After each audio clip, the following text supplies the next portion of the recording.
Powered by the Montana Television Network. This is the 530 News on Q2, Montana's news leader.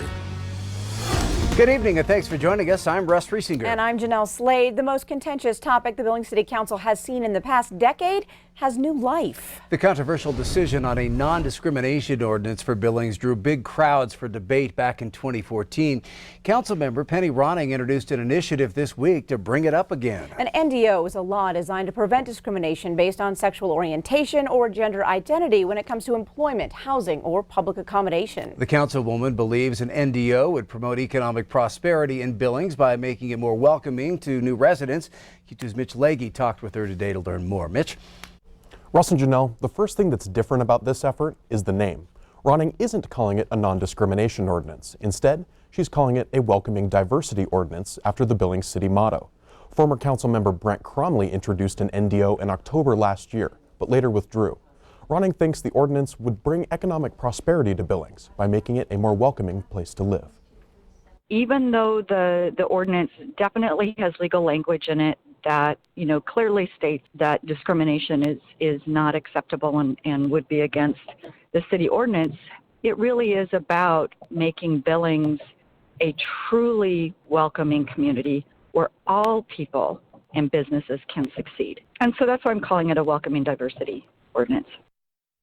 On February 24th, the council will vote whether to put the NDO on the agenda for the March 23rd meeting. To read more from Ronning, find this story at ktvq.com. Jeanelle? All right, thanks so much, Mitch. Well, Montana Attorney General and Republican governor candidate Tim Fox has named his running mate. Today in Belgrade, Fox introduced former state representative John Knoche of Bozeman. The 38-year-old Knoche works for John Deere and served a single term in the Montana legislature. Fox is one of 3 Republicans running for Montana's open governor's seat in a hotly contested primary. The others are Congressman Greg Gianforte and State Senator Al Olszewski of Kalispell. Governor candidates in Montana must file with a running mate for lieutenant governor. Knoche tells MTN News that Fox is the Republican who can win the general election, bring people together, and get things done. Montana Republicans know that Helena is stale and bureaucratic, and we need to get a leader in there to make reforms. The question is, which leader can we get in there? And Tim's a uniter. Last time he was on the ticket, 54, 56 counties, he won them all. Now, 3 Democrats are also in the race for governor. Olszewski is the only other candidate who has named a running mate so far.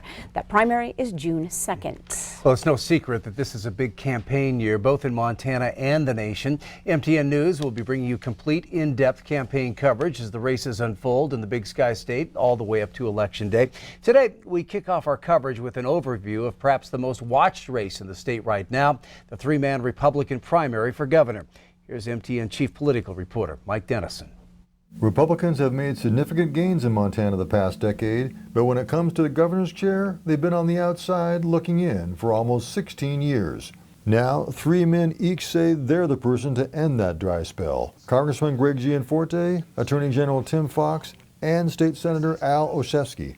Gianforte, a wealthy high-tech businessman from Bozeman, has been raising scads of money to fuel his campaign, and says his business background is his strong suit. What I hear is people want business experience in Helena, largely so that we can have a stronger economy, so that there are better, higher wage job opportunities for Montanans. Gianforte says he'll unveil a business plan this spring to boost all sectors of Montana's economy. Fox, however, has taken aim at Gianforte, calling him a divisive figure who's more likely to lose the general election. Let's not squander another opportunity to get a Republican in the governor's office by having a polarizing figure who has demonstrated an inability to win the governor's office, even despite spending $6 million of his own money. He's referring to the 2016 election when Gianforte was the only Republican candidate to lose a statewide race, falling to Democratic Governor Steve Bullock. Fox says he's been able to work with people of all political stripes to achieve significant goals as Attorney General, such as strengthening DUI laws or increasing funding for drug treatment courts. Fox and his supporters also allege Gianforte is pushing unrealistic and harmful cuts to state funding for education and other vital programs. There is fat in government, that's for sure, but across the board, 30% slashing of the state budget, I think Montanans know that that's unreasonable, and would be detrimental to this state. Gianforte says Fox's claim is false, although Gianforte is proposing to freeze state funding and use any surplus to cut property and income taxes. We need to hold the line on the massive growth we've seen over the last decade and use the surplus to let Montanans keep more of their hard-earned money. Olszewski is supported by many conservative state legislators, but has struggled to raise money, in part, he says, because Gianforte's camp suggested he might drop out. Olszewski dispelled that talk by officially filing 10 days ago and says he's more than a spoiler in the three-way race. I was in this race before Congressman Gianforte jumped into it. I would say we should flip that around, that he is the spoiler and he's rightfully taking away my chance to win this primary. Olszewski is pitching plans to boost natural resource development and use that tax revenue to reduce property taxes. He also notes he's the only military veteran in the race, a big voting bloc in the GOP primary. It comes down to votes to win this race. Whoever has 55,000 votes wins this three-way primary, and I'm fighting for every one of those votes.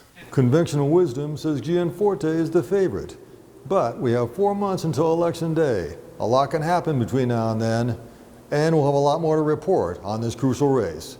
At the Capitol, Mike Dennison, MTN News.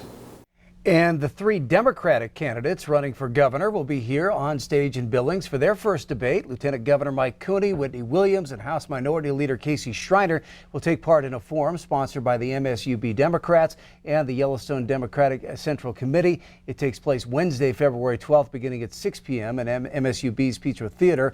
And I'm looking forward to being one of the panelists for that. That debate will be open to the public. Well, Republican Representative Dale Mortensen passed away this morning. That is according to the Yellowstone County Republican Party. Mortensen was finishing his third term after first winning election in 2014 to represent parts of the Billings Heights. In 2015, he was the lead sponsor of the bill that established a state crime lab in eastern Montana. His campaign website shows he was born in Helena and graduated from Montana State University in Bozeman. He worked as a police officer and deputy sheriff in the Bozeman area and in Hardin. He then ran his own investigation and security business. The Yellowstone County Republican Party plans to see candidates for Mortensen's replacement next week. In September, former city councilman and school trustee Larry Brewster filed to run for the seat. Well, more than 220 people turned out this morning in Great Falls to help search for a missing woman. But as of news time, 34-year-old Amy Harding Perman has not been found. Cascade County Sheriff Jesse Slaughter tells us about 185 volunteers, along with law enforcement, covered 14 miles of search area and located some key evidence. Harding was reported missing Sunday evening after she reportedly left her Flood Road home around 8:30 p.m. Sheriff Slaughter says Harding got into an argument with her boyfriend at the residence. She then allegedly assaulted him before leaving the house and heading in the direction of the Missouri River, which is just down the hill. Now, Sheriff Slaughter says volunteers have been released and authorities will actively search until dark. Yellowstone National Park officials say a woman was attacked and bitten by a coyote while she was skiing in the Canyon Village area. It happened yesterday morning as the woman was skiing on the Grand Loop Road near the South Rim Drive. The 43-year-old woman was taken to the Canyon Visitor Center and treated for lacerations and puncture wounds to her head and arm by rangers. Now, she was taken to Mammoth in an over-snow vehicle and transported to that hospital for additional treatment there. Rangers then located the animal and killed it. The coyote will be tested for rabies. Rangers say it had porcupine quills in its lower jaw and was in poor physical condition. Well, there's more news from across our state on tonight's MTN 9 o'clock news. There's something fishy going on in one Montana first grade classroom, but it's probably not what you think. Join Russ for that story and more on the MTN statewide news at 9. But first, still to come on tonight's 5:30 news, Montana egg groups expressing mixed feelings tonight after President Trump signs the USMCA trade agreement. And in sports, Scott shows us how a clutch Saturday night from this senior may have saved MSUB's playoff hopes. And coming up in weather, it was a beautiful day today across Billings and much of Montana, but we're looking at more rain, snow, and freezing rain moving in tonight. We'll tell you all about it in a few minutes. You're watching MTN News with Jeanelle Slade and Russ Riesinger. Storm Tracker weather with Bob McGuire. And sports with Scott Green. This is the 5:30 news on Q2, Montana's news leader.